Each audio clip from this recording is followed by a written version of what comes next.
नमस्कार दोस्तों, आज हम हरियाणा में एग्रीकल्चर और पशुपालन के बारे में बात करेंगे।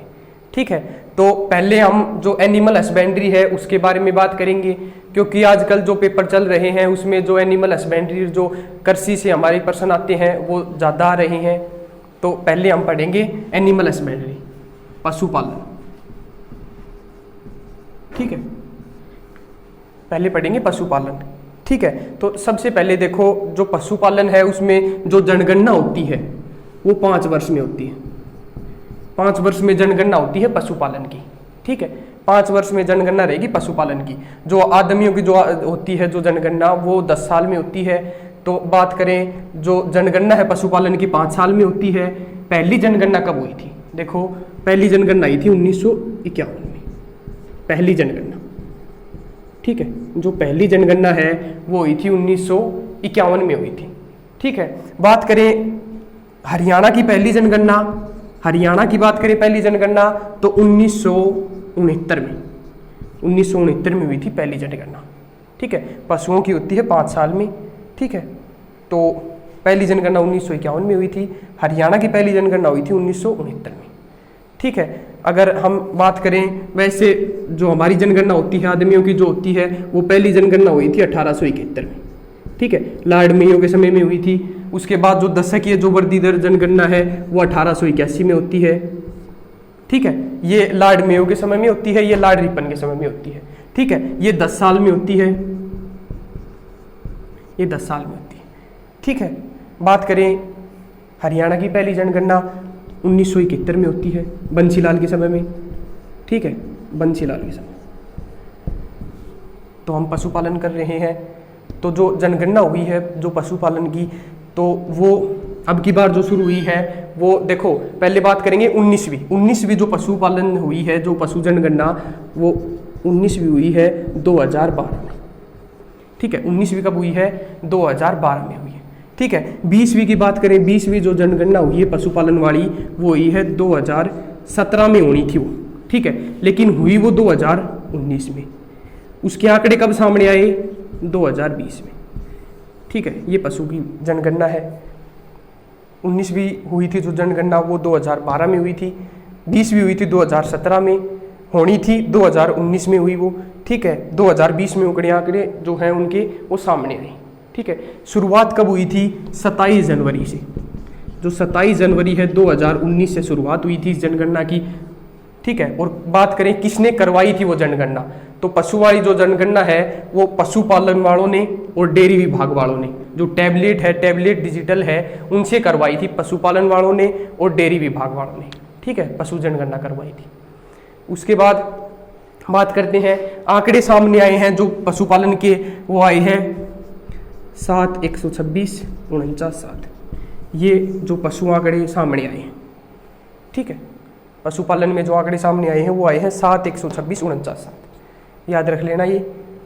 उसके बाद बात करें सबसे ज़्यादा पशुधन कहाँ पर है, तो हिसार में बताना है आपको। सबसे ज़्यादा पशुधन है वो जनगणना के हिसाब से पता चला है हिसार में है ज़्यादा पशुधन।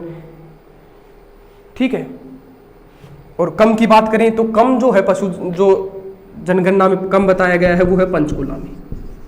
ठीक है, कम है वो पंचकुला में है, ज़्यादा है वो हिसार में है। उसके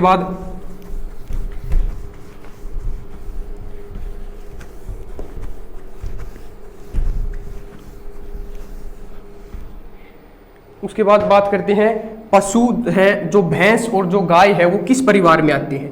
देखो पशु में जो आते हैं भैंस और गाय, जो भैंस है और गाय, भैंस और गाय किस परिवार में आते हैं?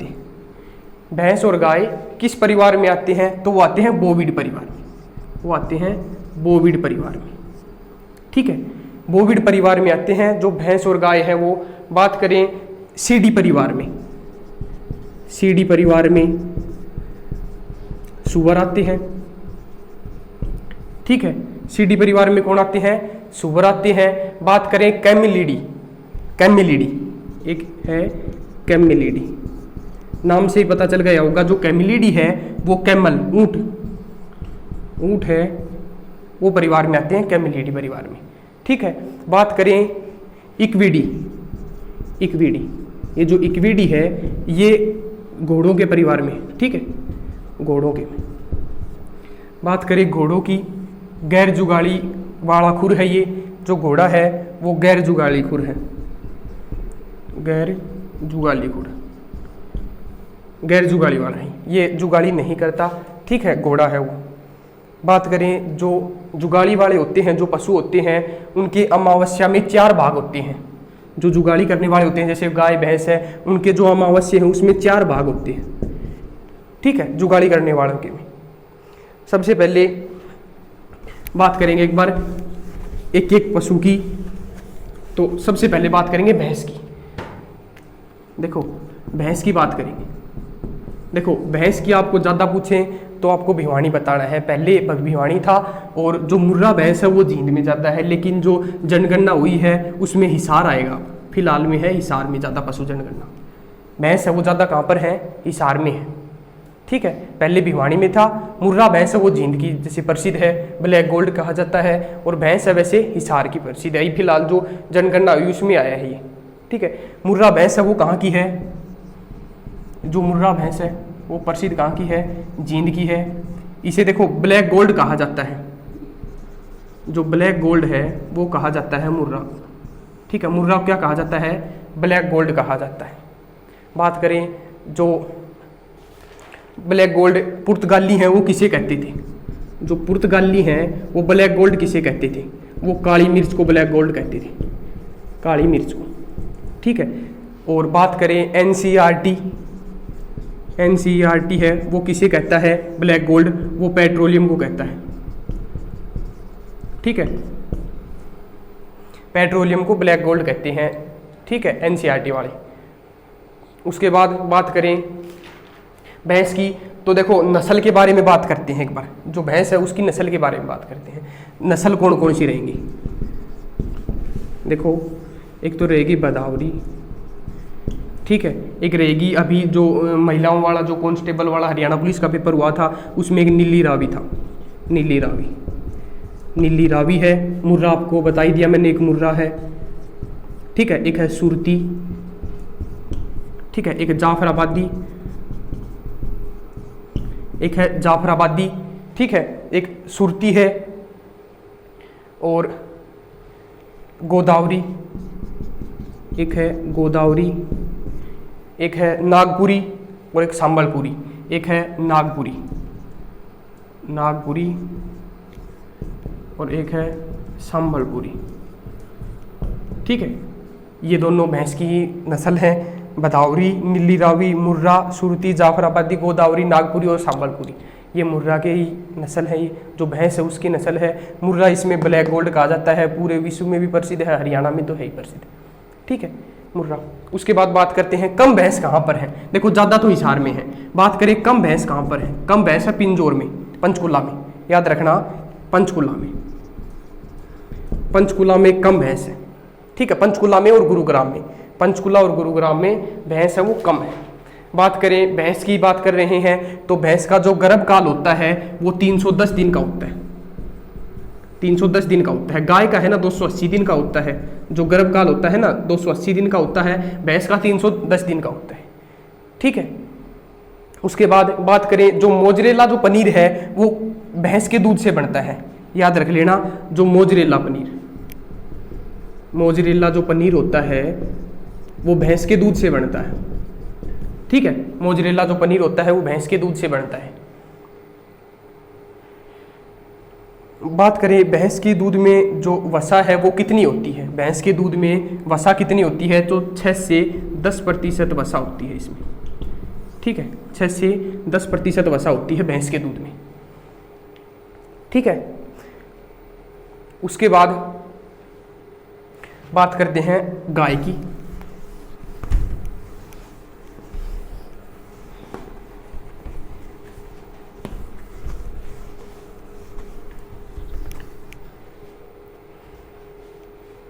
देखो बात करते हैं गाय की। सबसे पहले गाय का जीवन काल देखो, जो गाय का जीवन काल होता है वो 20 से 25 वर्ष का होता है, ठीक है। मैंने अभी करवाया आपको, गर्भकाल जो होता है गाय का वो 280 दिन का होता है, ठीक है, जीवन काल 20 से 25 वर्ष का होता है, ठीक है, गाय का।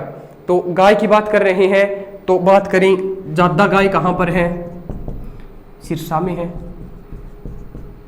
सिरसा की बात करेंगे, मैं अभी बताऊंगा आपको सारी बातें सिरसा की। एक बार गाय की लिख लो, ज्यादा है वो सिरसा की है गाय, और कम है वो मेवात में है। कम है वो मेवात में, मेवात में है वो गाय है, कम है मेवात में, कम लिख दो, कम है वो गाय मेवात में है, ज़्यादा है वो सिरसा में है। बात करें गौशाला, जो गौशाला है ना गौशाला, वो भी सिरसा में जाता है, ठीक है। उसके बाद बात करते हैं, ज़्यादा तो गाय सिरसा में रहेगी, कम मेवात में रहेगी। बात करें, एक तो देखो सिरसा की बात करते हैं, ज़्यादा देखो गेहूँ ज़्यादा होता है यहाँ पर, ठीक है, कपास ज़्यादा होता है, ठीक है, सिख है वो ज़्यादा है यहाँ पर। लोकसभा की आरक्षित सीट है, लोकसभा की आरक्षित सीट है जो अम्बाड़ा है, और जो सिरसा है वो लोकसभा की आरक्षित सीट है, ठीक है। लोकसभा की 5 सीटें हैं, विधानसभा की 90 सीटें हैं, लोकसभा की 10 सीटें हैं, ठीक है, 2 उसमें आरक्षित सीट है, अम्बाड़ा और सिरसा। तो सिरसा है वो लोकसभा की आरक्षित सीट रहेगी, सिख ज़्यादा रहेंगे, गेहूँ कपास ज़्यादा, तो जो फल और जो सब्जी है वो सबसे ज़्यादा यहाँ पर रहेंगे। जो बात करें ना फल और सब्जी, फल और सब्जी ये भी सबसे ज़्यादा सिरसा में ही रहेंगी, ठीक है, फल सब्जी ज़्यादा रहेंगी तो ये सिरसा में ही रहेंगी, ठीक है। उसके बाद बात करते हैं, गाय का जो दूध होता है वो पीला होता है, वो किसके कारण होता है? जो पीला होता है गाय का जो दूध होता है, गाय का दूध वो पीला किसके कारण होता है? पीला जो दूध होता है वो किसके कारण होता है? तो वो कैरोटीन के कारण होता है, कैरोटीन के कारण। कैरोटीन के कारण जो गाय का जो दूध होता है वो पीला होता है, ठीक है, गाय का जो दूध है वो पीला होता है कैरोटीन के कारण, ठीक है। उसके बाद बात करते हैं गाय की, देखो नस्ल के बारे में बात करते हैं। नस्लें हैं गाय की कौन कौन सी हैं? देखो एक तो है थारपारकर, थारपारकर है, ठीक है। एक कांकरेज नस्ल की है, कांकरेज, ठीक है, थारपारकर, कांकरेज, और साहिवाल है, गिर है, साहिवाल है, गिर है, ठीक है। थारपारकर, कांकरेज, साहिवाल, गिर, देवनी, लाल सिंधी, एक है लाल सिंधी, लाल सिंधी, ठीक है, एक देवनी है। ये भी जो नस्लें हैं गाय की रहेंगी। बात करें विदेशी नस्लें की, तो जो गाय की विदेशी नस्लें हैं वो होरेस्टल फिजन है। बात करें विदेशी नस्लें हैं ना, विदेशी, वो होरेस्टल फिजन है, जर्सी है जैसी, ठीक है, जर्सी है, होरेस्टल फिजन है, और आयरशायर है, एक याद लिख लेना, आयरशायर, आयरशायर, ठीक है, आयरशायर है, जर्सी है, होरेस्टल फिजन नस्ल की जो एचएफ गाय हैं वो हैं विदेशी नस्लें। जो हमारी देसी नस्लें हैं वो थारपारकर, कांकरेज नस्ल की, देवनी, ठीक है, लाल सिंधी, साहिवाल और गिर है, ये हमारी गाय की नस्लें हैं, ठीक है। उसके बाद बात करें बकरी की, बकरी है ना ज़्यादा सिरसा में है, ये भी लिख लेना, ज़्यादा बकरी कहाँ पर है? सिरसा में। जो बकरी है ज़्यादा कहाँ पर है? सिरसा में। बात करें कम, कम पानीपत में, कम कहाँ पर है बकरी? पानीपत में है, ठीक है। बकरी की बात करें, जो नस्लें हैं ना वो कौन कौन सी हैं? बकरी की नस्लें की बात करेंगे, बकरी की जो नस्ल है वो कौन कौन सी है? देखो जमुनापारी है एक, तो जमुनापारी लिख लेना, ठीक है, जमुनापारी लिख लेना। एक बर्बरी लिख लेना, बर्बरी, बर्बरी, एक इसमें जो गद्दी है लिख लेना, जो गद्दी है वो रहेगी, बर्बरी रहेगी, जमुनापारी रहेगी, एक बिट्टल रहेगी, एक है बिट्टल, बिट्टल। ये जो बकरी है उनकी नस्लें रहेंगी। बकरी की जो बिट्टल है, जमुनापारी है, गद्दी है, ठीक है, तो ये बकरी की नस्लें हैं। ज़्यादा कहाँ पर रहेंगी बकरी? सिरसा में रहेंगी। कम की बात करें वो पानीपत में रहेगी, ठीक है। उसके बाद में बात करें घोड़े की, देखो घोड़ा की बात करा, जो घोड़ा होता है वो ज़्यादा गुरुग्राम में है, लिख लेना, गुरुग्राम में ज़्यादा होता है जो घोड़ा है वो ज़्यादा पाया जाता है। कम है वो पंचकुला में रहेगा, घोड़ा है ना कम, कम पंचकुला में रहेगा, ठीक है। घोड़ा ज़्यादा कहाँ पर है? गुरुग्राम में है, कम है वो पंचकुला में है, ठीक है। बात करें घोड़े की तो मारवाड़ी, काठियावाड़ी, घोड़े की नस्ल की बात करें, नस्लें, तो मारवाड़ी लिख लेना एक, तो एक काठियावाड़ी, काठियावाड़ी, मारवाड़ी है, काठियावाड़ी है, ये घोड़े की नस्ल है। एक मणिपुरी है, ये लिख लेना, मणिपुरी, मणिपुरी, ये नस्लें हैं घोड़े की, ठीक है। उसके बाद बात करें भेड़ ज़्यादा कहाँ पर है, तो भिवाड़ी में ज़्यादा है। देखो भेड़ है, नाम से पता चल जाएगा भेड़ है वो भिवाड़ी में ज़्यादा है। ठीक है, बात करें जो कुत्ते हैं वो कहाँ पर ज़्यादा है, तो गुरुग्राम में है। ठीक है, कुत्ते हैं वो गुरुग्राम में ज़्यादा है, नस्ल पता नहीं है, कुत्ते हैं वो गुरुग्राम में ज़्यादा है। ठीक है, बात करा कम ही कुत्ता तो वे मेवात में है। ठीक है, खच्चर ज्यादा कहां पर है, देखो खच्चर नाम से पता चल जाएगा, जो खच्चर है वो ज्यादा कहां पर है, झज्जर में। कम के तो इतने क्वेश्चन नहीं आते, लेकिन ज्यादा के आते हैं। जो खच्चर है वो झज्जर में ज्यादा है, नाम से पता चल जाएगा। गधा है वो पलवल में है। ठीक है, जो गधा है ना, गधा वो पलवल में है, गधा है वो ज्यादा है पलवल में। ठीक है, उसके बाद में सुअर सोनीपत में है। सुअर है, जो सुअर है वो सोनीपत में ज्यादा है। ठीक है, जो सुअर है वो ज्यादा सोनीपत में रहेंगे। बात करें खरगोश की, तो खरगोश और बिल्ली, देखो खरगोश और बिल्ली दोनों है ना ज्यादा मेवात में रहेंगे, मेवात में रहेंगे ज्यादा। ठीक है, खरगोश और बिल्ली हैं ज्यादा मेवात में रहेंगे, गाय सबसे कम रहेंगी मेवात में। ठीक है, उसके बाद में हाथी की बात करेंगे।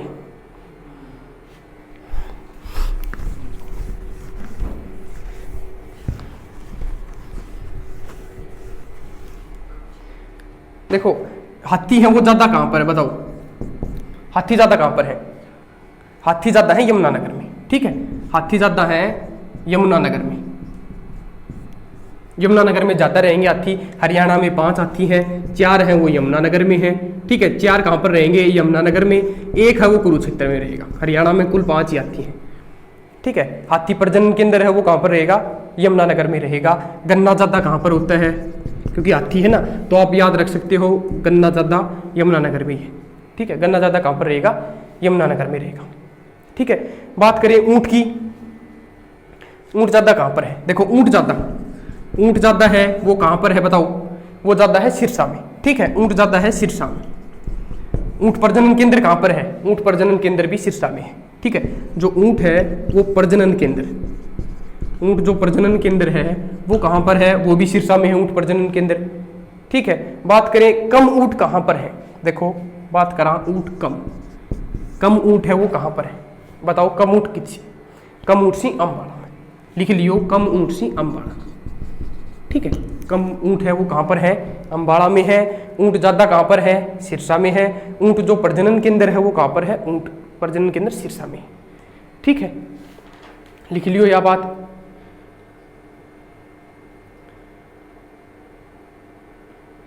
उसके बाद जो गाय से हमें विश्व में कितना प्रतिशत दूध मिलता है, देखो गाय से हमें कितना प्रतिशत दूध मिलता है, गाय से कितना प्रतिशत दूध मिलता है, 33% गाय से हमें दूध प्राप्त होता है।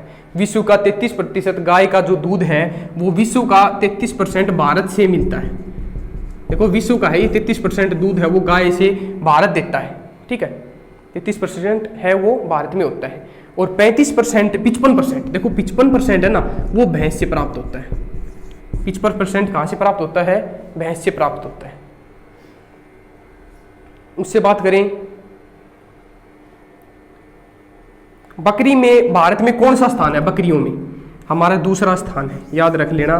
जो बकरी है ना, बकरियों में हमारा कौन सा स्थान है, दूसरा स्थान है भारत का। ठीक है, भेड़ में तीसरा है, इसे लिख लेना, बकरी में दूसरा, भेड़ में तीसरा स्थान है, तीसरा है वो स्थान रहेगा। ठीक है, विश्व में है ये, बकरी में तो दूसरा स्थान है, भेड़ में तीसरा स्थान है।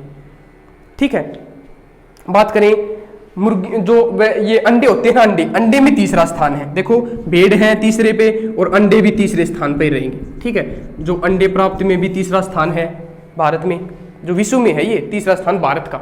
मांस में 7वां है, जो मांस है, मांस में कौन सा है, 7वां है।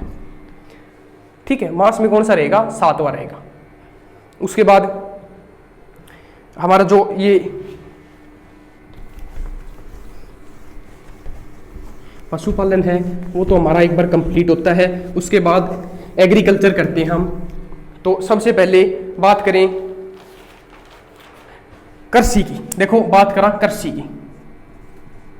कृषि हमारे जो भारत में मिश्रित कृषि की जाती है, कौन सी कृषि की जाती है, मिश्रित कृषि। कौन सी कृषि की जाती है? मिश्रित कृषि। ठीक है, मिश्रित कृषि क्या होती है? मिश्रित कृषि होती है पशुपालन, पशुपालन और जो कृषि, ठीक है, पशुपालन और कृषि मिश्रित कृषि होती है। ठीक है, ये कृषि हमारी पशुपालन और ये जो कृषि है हमारे देश में की जाती है, हरियाणा में भी की जाती है। हरियाणा है वो कृषि प्रधान राज्य है। ठीक है, हरियाणा है वो कृषि प्रधान राज्य है।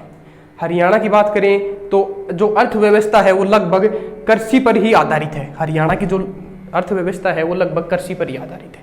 ठीक है, हरियाणा में बात करें 86% भूमि पर, देखो हरियाणा में 86% भूमि पर कृषि की जाती है। हरियाणा में 86% भूमि पर कृषि की जाती है। ठीक है, बात करें फसल की, हरियाणा में देखो फसल की बात करा, सबसे पहले फसल में लिखो रबी की फसल। रबी की फसल बताओ मन कौन सी? रबी की फसल बताओ कौन सी? देखो अक्टूबर नवंबर के महीने में तो ये बोई जाती है। अक्टूबर नवंबर के महीने में तो ये बोई जाती है। और कब काटी जाती है ये? फरवरी मार्च में, मार्च अप्रैल में, फरवरी मार्च में, मार्च अप्रैल तक कट जाती है। मार्च अप्रैल तक कट जाती है। कौन सी होगी रबी की फसल? ऐसे याद रख लो, जो रबी है ना, रबी, इससे ऐसे याद रख लो, जो गर्मी है ना, गर्मियों की फसल हो गई है रबी की। जैसे एक तो सरसों लिख लो, सरसों, चना, गेहूँ। ठीक है, जो ये रबी की फसलें हैं। ठीक है, रबी की फसलें हैं। इसे बात करें, एक तो आषाढ़ी फसलें भी कहते हैं इसे, आषाढ़ी है ना, आषाढ़ी, आषाढ़ी फसलें भी कहते हैं इसे, आषाढ़ी फसलें भी कहते हैं। सरसों, चना, गेहूं, जो मटर, ये है ये आषाढ़ी फसलें।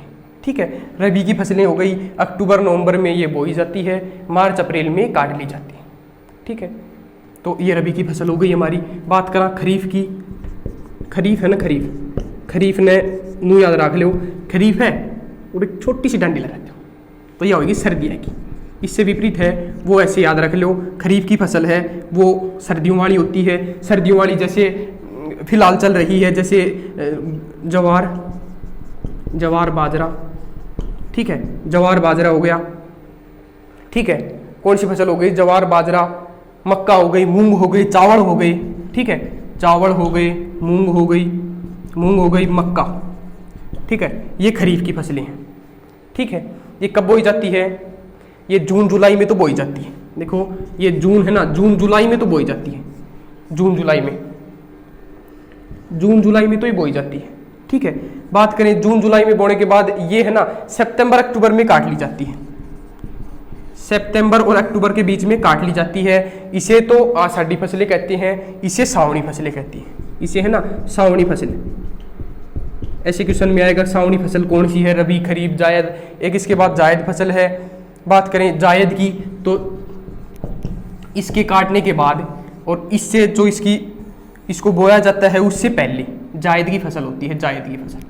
ठीक है, जायद की फसल कहते हैं उसे। तीसरी फसल हमारी जायद की फसल। रबी की कटाई और इससे उगाई से पहले जायद की फसलें बोई जाती हैं। ठीक है, जायद में कौन सी फसलें आती हैं? जैसे तरबूजा हो गया, तरबूजा, खीरा, ठीक है, ककड़ी, ये है ये जायद की फसलें हैं। ठीक है, इसे चारा फसलें भी कहते हैं, जायद की फसलें भी कह देते हैं। तरबूजा, ककड़ी, खीरा ये हो गई। ठीक है, इन्हें चारा फसलें भी कहते हैं। बात करा फल उत्कृष्ट केंद्र कहाँ पर है? फल उत्कृष्ट केंद्र, देखो फल और सब्जी ज्यादा कहाँ पर होती है? सिरसा में होती है। तो फल उत्कृष्ट केंद्र कहाँ पर है? ठीक है, उत्कृष्ट जो केंद्र है वो कहाँ पर है? उत्कृष्ट केंद्र वो मंझियाना सिरसा में है, मंझियाना सिरसा में। ठीक है, फल और सब्जी उत्कृष्ट केंद्र है वो मंझियाना सिरसा में है। ठीक है, बात करें नकदी फसल की, एक है नकदी फसलें।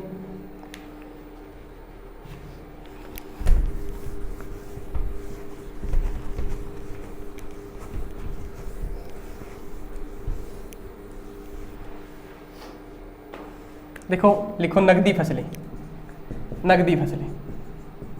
ठीक है, इसे जो व्यापारी है वो फसलें भी कहते हैं, व्यापारी फसलें भी कहते हैं इसे। जैसे चाय हो गई, हरियाणा में वैसे चाय की खेती नहीं की जाती, ऐसे भी क्वेश्चन आता है। कॉफ़ी, जूट, गन्ना, चाय, कॉफ़ी, जूट, गन्ना। चाय, कॉफी, जूट, गन्ना है, इसे व्यापारी फसलें भी कहते हैं, नकदी फसलें भी कहते हैं। ठीक है, हरियाणा में क्वेश्चन आएगा आपसे कि हरियाणा में कौन सी फसल नहीं बोई जाती, नहीं उगाई जाती, नहीं की जाती, तो वो चाय है। ठीक है, उसके बाद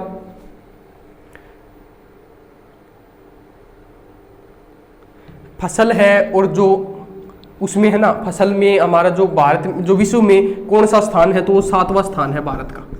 ठीक है, जो ये फसल है, फसल में और फलों में, इसमें 7वां स्थान है फसलों में। ठीक है, फसलों में कौन सा स्थान है हमारा भारत का, 7वां स्थान है। ठीक है, सबसे पहले बात करेंगे गेहूं की। देखो गेहूं है, गेहूं कौन सी फसल है, नू बताऊं मैं, रबी की फसल है गेहूं। तो ज़्यादा कहाँ पर होता है गेहूं, मैंने आपको करवाया था, सिरसा में ज़्यादा होता है। ठीक है, तो गेहूं है वो सिरसा में ज़्यादा होता है। ठीक है, वैसे भारत में बात करा तो यूपी में ज़्यादा होता है। ठीक है, भारत में बात करें तो यूपी में ज़्यादा होता है। कुल 12% गेहूं हरियाणा करता है। ठीक है, 12% गेहूं कौन करता है, हरियाणा करता है। वैसे ज़्यादातर है ना यूपी में है, जो गेहूं ज़्यादा होता है वो सिरसा में होता है, हरियाणा में। ठीक है, बात करें जो ज़्यादा कहाँ पर होता है, जो ज़्यादा कहाँ पर होता है, जो ज़्यादा होता है हिसार में। हिसार याद रख लियो, हिसार में, हिसार। ठीक है, जो ज़्यादा कहाँ पर होता है, हिसार में होता है। बात करें चना ज़्यादा कहाँ पर होता है, देखो इसमें है ना, चना भी ज़्यादा होता है, कपास भी ज़्यादा होता है। ठीक है, गेहूं ज़्यादा होता है। तो इनकी एक बार जो कौन कौन सी जो किस्में हैं वो भी करवाएंगे अभी। तो सिरसा में चना भी ज़्यादा होता है। ठीक है, बात करें चावल की, देखो चावल है, चावल है, धान भी कह देते हैं इसे, धान भी। तो चावल है ना, चावल ज़्यादा कहाँ पर होता है, ऐसे याद रख लेना, के जी। देखो करनाल है, करनाल, उसका जो बासमती चावल है, बासमती चावल, जो बासमती चावल है ना, बासमती चावल वो पूरे विश्व में प्रसिद्ध है, करनाल का। ठीक है, बात करें अगला केस है कैथल। जो चावल की जो किस्में है ना, किस्में वो ज़्यादा पाई जाती है कैथल में। चावलों की जो किस्म है अलग अलग है, वो कैथल में ज़्यादा पाई जाती है। वैसे जो बासमती चावल है वो हमारे करनाल का प्रसिद्ध रहेगा। उसके बाद है कुरुक्षेत्र। ठीक है, और इससे है जींद। तो यहाँ चार जिलों में जो चावल है, धान है, वो ज़्यादा होता है। बात करें ज़्यादा फसल कौन सी होती है हमारे हरियाणा में, तो गेहूँ की सबसे ज़्यादा बताई गई है, सबसे ज़्यादा गेहूं बताई गई है। उसके बाद चावल है, धान। ठीक है, तो चावल लिख लेना। उसके बाद बात करें बाजरा की। बाजरा बताओ कौन सी वह है फसल, कौन सी बाजरा की, खरीफ की फसल है। ठीक है, तो बाजरा ज़्यादा कहाँ पर होता है, भिवानी में होता है ज़्यादा। ठीक है, बात करें सरसों की, सरसों में महेंद्रगढ़ और भिवानी, ये 2 जिले। ठीक है, महेंद्रगढ़ और भिवानी है, ये सरसों में जाता है। ठीक है, महेंद्रगढ़ और भिवानी सरसों में जाता है, बाजरा भिवानी में ज़्यादा होता है। बात करें जवार है, जवार ज़्यादा कहाँ पर होता है, जवार ये रोहतक में होता है। ठीक है, जवार ज़्यादा कहाँ पर होता है, रोहतक में होता है। कपास की बात करें, कपास कहाँ पर ज़्यादा होता है, सिरसा में होता है। कपास ज़्यादा कहाँ पर होता है, सिरसा में होता है। ठीक है, उसके बाद बात करें मक्का की, बात करें तो मक्का है ना, मक्का अम्बाड़ा में ज़्यादा होती है, अम्बाड़ा में, अम्बाड़ा है उसमें ज़्यादा होती है मक्का। ठीक है, इसमें कम वर्षा की जरूरत होती है, जो मक्का है उसमें बारिश की कम जरूरत होती है। ठीक है, गन्ना है वो उत्तरी जो पूर्वी हिस्सों में होता है, गन्ना है, इसको पानी अधिक चाहिए, तो ये यमुनानगर में ज़्यादा होता है। ठीक है, कहाँ पर ज़्यादा होता है, यमुनानगर में गन्ना ज़्यादा होता है। ठीक है, उसके बाद बात करें, इसको पानी की ज़रूरत ज़्यादा होती है। देखो एक बार जिले वाइज कर लेते हैं कि कौन से जिले में क्या ज़्यादा होता है। फल में बात कर लेते हैं।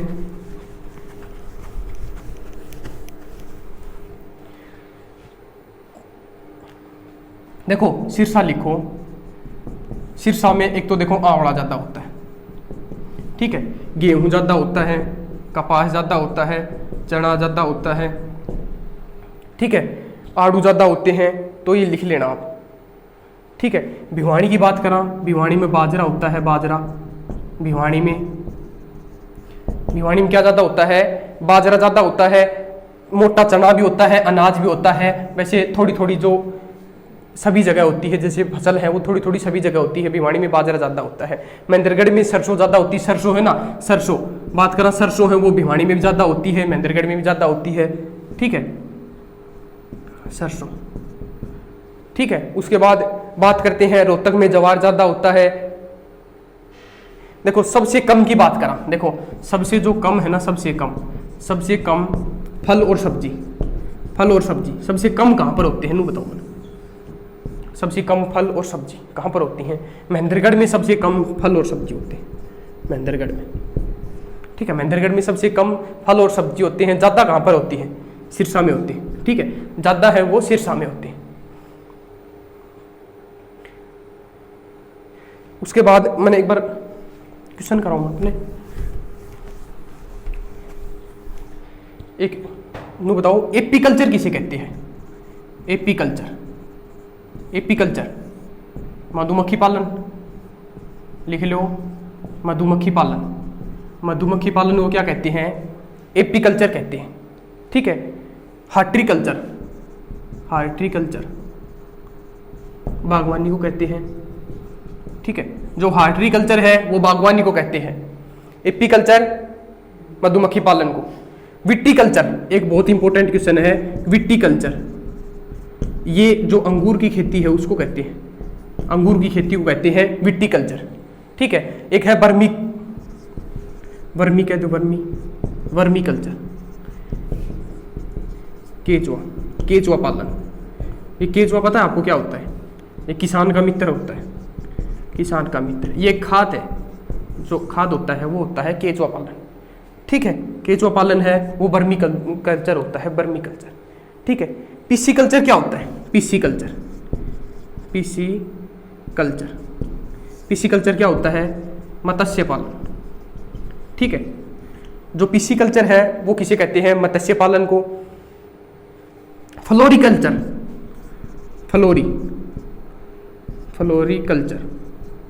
फूलों की खेती को। ठीक है, जो एपीकल्चर है वो मधुमक्खी पालन को कहते हैं, हार्टिकल्चर है वो बागवानी को कहते हैं, विटीकल्चर अंगूर की खेती को, बर्मी कल्चर वो केचुआ पालन को कहते हैं, किसान का मित्र होता है ये खाद है। जो पिस्सीकल्चर है वो मत्स्य पालन को, और जो फ्लोरिकल्चर है वो फूलों की खेती को कहते हैं। ठीक है, उसके बाद जो हमारे जो हरियाणा पुलिस के जो मेल कांस्टेबल का जो पेपर हुआ था वो मैं आपको, उसमें जो क्वेश्चन आए थे एनिमल हस्बेंड्री के, जो एग्रीकल्चर के, एक बार वो करवा देता हूं। तो सबसे पहले एक है GT 37A, एक है GT 37A। ये किस्म बतानी है आपको किसकी है? GT 37A ये है मूंगफली की। ठीक है, मूंगफली की है किस्म। किसकी है? GT 37A ये है मूंगफली की। एक देखो MA10, एक है गंगापुरी, ये लिख लो। जो मूंगफली है ना उनकी जो किस्में हैं वो है। ठीक है, गंगापुरी MA10, एक है M548, ये भी मूंगफली की किस्म है। ठीक है, एक है ज्योति और एक है G201 और एक ज्योति। ये किस्में किसकी हैं? मूंगफली की किस्में हैं। तो ये क्वेश्चन आ रहा था जो GT 37A है वो किसकी किस्म है? तो वो मूंगफली की किस्म है। ठीक है, GT 37A है वो किसकी किस्म है? मूंगफली की किस्म है। ठीक है, देखो एक क्वेश्चन आ रहा था जो सोयाबीन है ना, सोयाबीन है उसमें प्रोटीन की जो मात्रा होती है, प्रोटीन की मात्रा वो कितनी होती है? देखो जो सोयाबीन में प्रोटीन की जो मात्रा होती है, देखो ऑप्शन के हिसाब से तो उसमें जैसे 30, 20, 40 दे रखा था, तो वैसे तो 40 उसका उत्तर आएगा।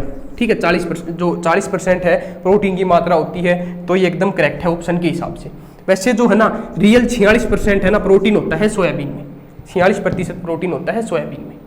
ठीक है, उसके बाद एक क्वेश्चन आ रहा था जो कपास है, कपास कौन से परिवार में आता है? कपास है वो ज़्यादा कहाँ पर होता है? सिरसा में ज़्यादा होता है। कपास कौन से जो परिवार में आता है? कपास कौन से परिवार में आता है? एक है मालवेसी परिवार, एक ऑप्शन में था मालवेसी परिवार, मालवेसी परिवार में आता है। कपास है वो शीर्षा में ज्यादा होता है, मालवेसी परिवार में आता है। ठीक है, उसके बाद है देखो तंबाकू की जो ट्रोपिंग होती है, जो ट्रॉपिंग, जो तंबाकू है, तंबाकू एक क्वेश्चन आ रहा था, जो तंबाकू है, तंबाकू की जो ट्रोपिंग है, ट्रोपिंग उसको क्या कहते हैं? ठीक है, जो तंबाकू की जो ट्रोपिंग है, तंबाकू की ट्रोपिंग, उसका क्या मतलब है? जो इसका टर्मिनल है, टर्मिनल तंबाकू की जो ट्रोपिंग है उसको क्या कहते हैं? जो टर्मिनल है ना, टर्मिनल, वो टर्मिनल जो टहनी होती है, छोटी छोटी जो कलियां होती हैं, टर्मिनल जो कलियां, उनको हटाना इसका तंबाकू की ट्रोपिंग का मतलब है। छोटी छोटी डालियां निकलती हैं, उसको हटाना ही इसका कारण है, वो जैसे ट्रोपिंग है, तंबाकू की ट्रोपिंग। ठीक है, उसके बाद एक क्वेश्चन आ रहा था राज 3765, ये किसकी फसल, कौन सी किस्म है? राज है एक, राज 3765, राज 3765 किसकी किस्म है, कौन सी जो फसल है उसकी किस्म है? तो ये गेहूं की किस्म है। ठीक है, सुजाता, कंचन, ये गेहूं की फसल याद रख लेना। ठीक है, राज 3765 और जो गेहूं की जो फसल है उसकी बात करें, कौन कौन सी इनकी किस्में रहेंगी? सोनालिका रहेगी, एक गिरिजा रहेगी, एक रहेगी सोनालिका, सोनालिका, गिरिजा। ठीक है, एक ये रहेगी नस्ल इसकी। एक क्वेश्चन आ रहा था देखो, एक मैंने आपको अभी करवाई थी, ये पीछे जो बदाऊरी है, बदाऊरी किसकी नस्ल है? बदाऊरी जो नस्ल है वो किसकी है? बदाऊरी नस्ल है ना, बदाऊरी नस्ल है वो भैंस की है, भैंस की है। इसकी जो उत्पत्ति हुई है वो कहाँ से हुई है? तो इसकी उत्पत्ति हुई है यूपी से। ठीक है, इसकी उत्पत्ति कहाँ से हुई है? यूपी से हुई है बदाऊरी भैंस की। भारत में गोवंशीय पशुओं के सर्वोत्तम दिक्काजी नस्ल, देखो भारत में है ना, भारत में जो गोवंश है ना, गोवंश है, गोवंश की जो दिक्काजी जो नस्ल है वो कौन सी है? देखो इसकी जो गोवंश की जो सर्वोत्तम जो नस्ल है दिक्काजी, वो है कांकरेज।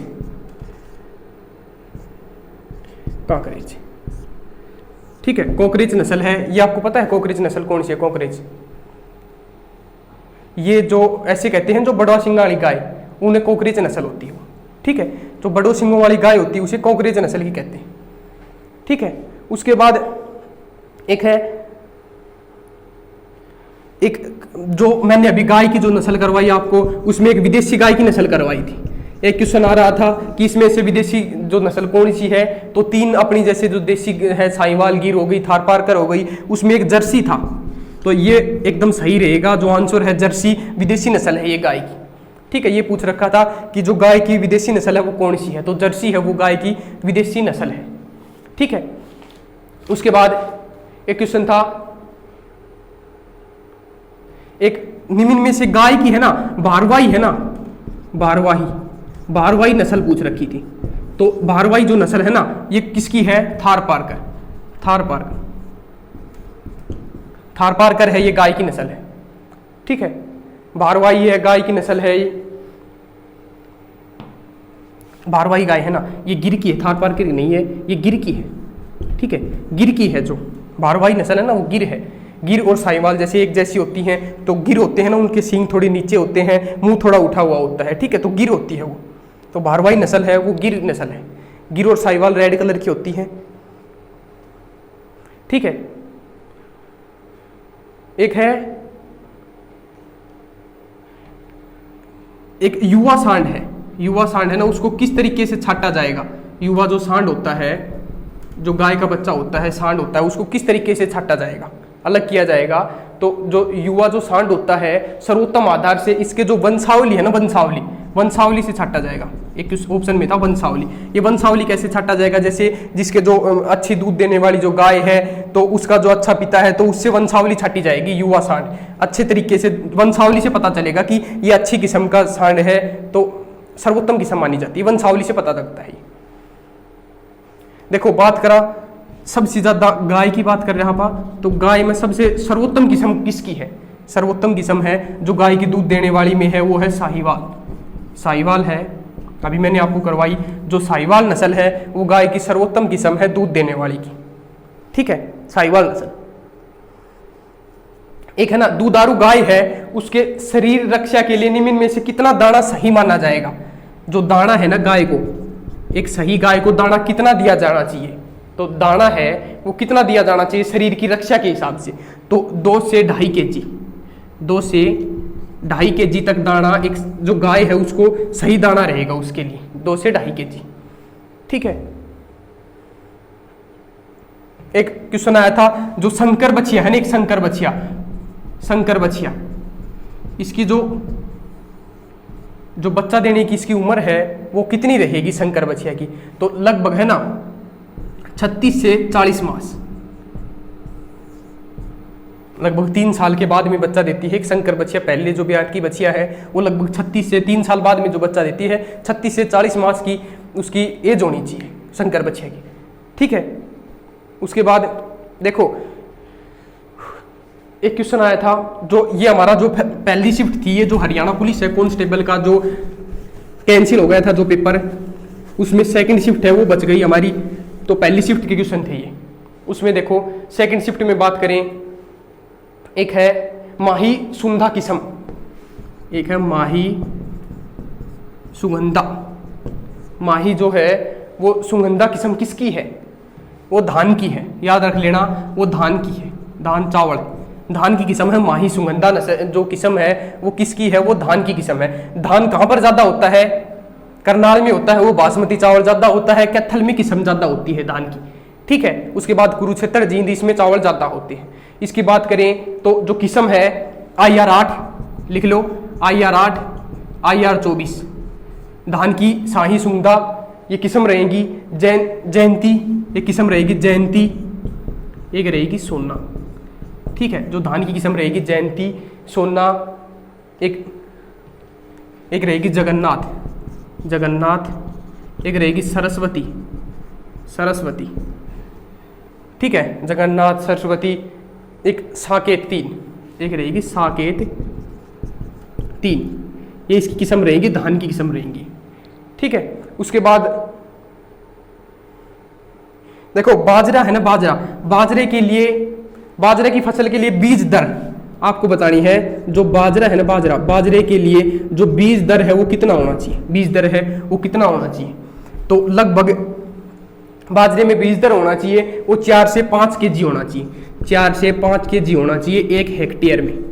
हेक्टेयर लगभग 3 एकड़ है ना, 3 एकड़ का 1 हेक्टेयर होता है, तो 4 से 5 kg 1 हेक्टेयर पर होना चाहिए बाजरे के जो बीज हैं उसके बारे में, ठीक है। 4 से 5% होना चाहिए। एक है उत्तम दक्षता वाली सिंचाई, देखो एक है उत्तम, एक क्वेश्चन आया था, उत्तम है दक्षता वाली जो सिंचाई है ना, सिंचाई कौन सी है? तो देखो पहले जैसे सिंचाई करते थे वो सीधे जमीन में पानी देते थे, फिर बाद में फव्वारे वाली जो सिस्टम है वो आ गया। उसके बाद जो ड्रिप सिस्टम है ना, ड्रिप सिस्टम हो सबसे सर्वोत्तम जो है, उच्चतम जो दक्षता वाली जो सिंचाई है उसके लिए रहेगी ड्रिप सिस्टम। तो ये क्वेश्चन पेपर में आया हुआ था सेकंड शिफ्ट में। उसके बाद 40 kg भारी गाय को, इसको जो सूक्ष्म पदार्थ देखो 400 kg लिखो, 400 kg जो गाय है, 400 kg की जो गाय, उसके लिए जो सूक्ष्म पदार्थ है ना, सूक्ष्म पदार्थ वो कितना होना चाहिए? वो कितना पदार्थ होना चाहिए? उसको कितना चाहिए, भोजन कितना चाहिए उसे? तो उसको 10 से 12 kg भोजन चाहिए उसे, 10 से 12 kg चाहिए, ठीक है, 400 kg गाय को। बात करें, एक सांड की बात की थी, तो उसकी जो मैंने बताई जो वंश है उसको देखा जाएगा। एक है सांड की जो नाक में छल्ला पहनाना जाना चाहिए, वो कितनी आयु में? जो सांड है, जो गाय का बच्चा होता है, जो सांड, उस सांड को उसकी क्या आयु होनी चाहिए? उसमें जो नाक में छल्ला पहनाया जाता है उसकी क्या आयु होनी चाहिए? तो उसकी जो आयु होनी चाहिए वो 8 मास से 1 वर्ष होनी चाहिए। वो कितनी होनी चाहिए? 8 मास से 1 वर्ष, ये उसकी आयु होनी चाहिए सांड की, ठीक है। उसके बाद एक क्वेश्चन है, एक ये तो मैंने अभी करवाया था, सबसे दूध जो है, दूध में सबसे ज्यादा उत्पादन में कौन सी जो भैंस है वो रहेगी दूध उत्पादन में? तो वो जो मुर्रा भैंस है वो रहेगी सबसे ऊपर, ठीक है, दूध उत्पादन में सबसे ऊपर रहेगी मुर्रा भैंस। उसके बाद में एक क्वेश्चन है, गाय की पहचान के लिए कैसी गाय होनी चाहिए? तो देखो गाय की पहचान में ऑप्शन था जैसे छोटा मुंह, बड़ा मुंह, जैसे उसका मुंह के बारे में बता रखा था। तो उसका जो ऐसी पहचान के लिए एक तो लंबा होना चाहिए, एक सकड़ा होना चाहिए, लंबा भी होना चाहिए और सकड़ा भी होना चाहिए। वो सर्वोत्तम किस्म बताई गई है गाय की, ठीक है। उसके बाद एक क्वेश्चन आया हुआ था, थार पार गाय की प्रजाति, ये दुक्काजी नस्ल है। थार पारकर जो प्रजाति है, थार पारकर जो प्रजाति है, ये कौन सी प्रजाति है, नु बताओ? दुक्काजी प्रजाति है, ठीक है। उसके बाद एक है दूध निकालने की सर्वोत्तम जो विधि है, जो सर्वोत्तम जो विधि है वो कौन सी है दूध निकालने में? सर्वोत्तम विधि कौन सी है? एक है मुष्टि विधि, मुष्टि विधि है ये। दूध निकालने में जो सबसे अच्छी जो विधि है वो मुष्टि विधि है, ठीक है, दूध निकालने में। उसके बाद एक क्वेश्चन पेपर में आ रहा था, जो गाय और भैंस है वो कौन से परिवार में आते हैं? तो मैंने अभी पीछे क्लास में करवाया है, गाय और भैंस कौन से परिवार में आते हैं, आपको बताना है कौन से परिवार में आते हैं। बोविड परिवार में आते हैं, ठीक है। बोविड परिवार में गाय भैंस आते हैं। जो सिडी परिवार में उसमें सुअर आते हैं। कैमिलिडी में कैम्बल ऊंट आता है। और इक्विडी है उसमें 21, जो बात करें इक्विडी, उसमें घोड़ा आता है, ठीक है। बोविड परिवार में आते हैं ये गाय और भैंस। उसके बाद क्वेश्चन में एक पेपर में है, देखो हरित क्रांति, आपको बताना है जो हरित क्रांति है वो किसके लिए आई थी? हरित क्रांति आप बताओ मेरे को, हरित क्रांति किसके लिए आई थी? अनाज के लिए आई थी, ठीक है। अनाज है, फसल है, अनाज उत्पादन के लिए आई थी, अनाज उत्पादन के लिए हरित क्रांति। इसकी बात करें, इसका जनक कौन है? इसका बात करें जनक कौन है? MS स्वामीनाथन। MS स्वामीनाथन है, वो हरित क्रांति है, वो अनाज के उत्पादन के लिए आई थी। उसका जो जनक कहा जाता है वो MS स्वामीनाथन को कहा जाता है, ठीक है। उसके बाद है एक श्वेत क्रांति। बात करें जो श्वेत क्रांति है वो किसके लिए आई थी? श्वेत क्रांति आई थी दूध के लिए, ठीक है, दूध के लिए आई थी। श्वेत क्रांति आई थी दूध के लिए, ठीक है। वो इसके बात करें, इसका जनक कौन है श्वेत क्रांति का? तो वर्गीज कुरियन है। वर्गीज कुरियन, ये जो श्वेत क्रांति है वो दूध के लिए आई थी, उसका जनक कहा जाता है वर्गीज कुरियन को, ठीक है। उसके बाद है एक नीली क्रांति। जो नीली क्रांति है, नीली क्रांति वो किसके लिए आई थी? वो मत्स्य पालन के लिए आई थी, मछली के लिए आई थी, ठीक है। मत्स्य लिख रहे हो, मत्स्य पालन के लिए आई थी, ठीक है, नीली क्रांति। उसके बाद है एक भूरी क्रांति, एक आई थी भूरी क्रांति है, वो उर्वरक के लिए आई थी, ठीक है। जो भूरी क्रांति है वो किसके लिए आई थी? देखो जो भूरी क्रांति है, भूरी क्रांति वो किसके लिए आई थी? वो उर्वरक के लिए आई थी, उर्वरक के लिए। भूरी क्रांति किसके लिए आई थी? उर्वरक के लिए आई थी, ठीक है। उसके बाद है एक है निम्नलिखित पशुओं में से अविभाजित खुर। जो निम्नलिखित है ना, निम्नलिखित पशुओं में से अविभाजित खुर, अविभाजित, देखो अविभाजित खुर क्या होता है? अविभाजित खुर क्या होता है? देखो जैसे विभाजित खुर होता है, विभाजित का तो मतलब जैसे दो प्रकार से, जैसे हो गया जो भैंस का होता है खुर, जैसे दो होते हैं उसमें पार्ट दो होते हैं, वो हो गया विभाजित खुर। और अविभाजित खुर जिसमें एक खुर हो, जिसका जैसे भैंस है उसके विभाजित खुर है। ऑप्शन में भैंस था, वो नहीं है। गाय था, भेड़ था, और जो घोड़ा है ना, घोड़ा का अविभाजित खुर है, ठीक है, गैर जुगाड़ी वाला है ये घोड़ा, ठीक है, तो इसका अविभाजित खुर है। उसके बाद एक गाय और भैंस का जो औसत तापमान कितना होता है? देखो गाय और भैंस का जो औसत तापमान होता है ना, वो कितना होता है? औसत तापमान जो गाय भैंस का जो औसत तापमान होता है वो कितना होता है, आपको बताना है।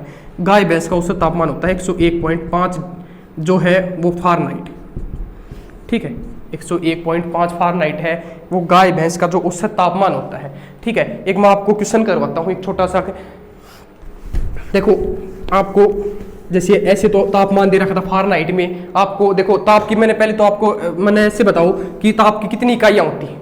ताप की 4 इकाइयाँ होती हैं। देखो केल्विन, रूमर, फारेनहाइट, और जो तीसरा होता है वो केल्विन, रूमर, फारेनहाइट और जो सेल्सियस है ना, ये 4 इकाई होती हैं। तो आपको जैसे फारेनहाइट में दे दिया तो आपको सेल्सियस निकालना पड़ेगा, उसके बाद आपको जो रूमर निकालना पड़ जाए। तो आपको देखो मैं आपको एक सूत्र बताता हूँ, C/100 बराबर F-32/180 R/80 और K-273/100, ये है इसका सूत्र। ठीक है। आपको जैसे एक ये दे दे फारेनहाइट दे दे, सेल्सियस पूछे आपसे, तो आपको सिर्फ क्रॉस मल्टीप्लाई करना है, ठीक है। तो जो आर पार गुना होता है वो करना है, सीधा आपको आंसर निकल आएगा। जैसे आपको रूमर पूछ ले फारेनहाइट दे दे, तो इस दोनों को ये दो ले लो, बीच में ये छोड़ दो, तो इससे आर पार गुना करो, आंसर निकल जाएगा, ठीक है। फारेनहाइट से आप कोई भी इकाई बना सकते हो, कोई सी भी दे दो आपको, उससे दूसरी इकाई आप बना लोगे अपने आप, ठीक है। तो क्वेश्चन पेपर में आ जाए तो आप सीधे ये याद रखना आपको, C/100 जैसे है F-32/180, R/80 और K-273/100, ये याद रख लेना। और हमारी जो एनिमल हस्बेंड्री है और कृषि है वो कंप्लीट होती है, और यदि कोई और बच जाएंगे क्वेश्चन तो मैं आपको करवा दूंगा क्वेश्चन, ठीक है। धन्यवाद।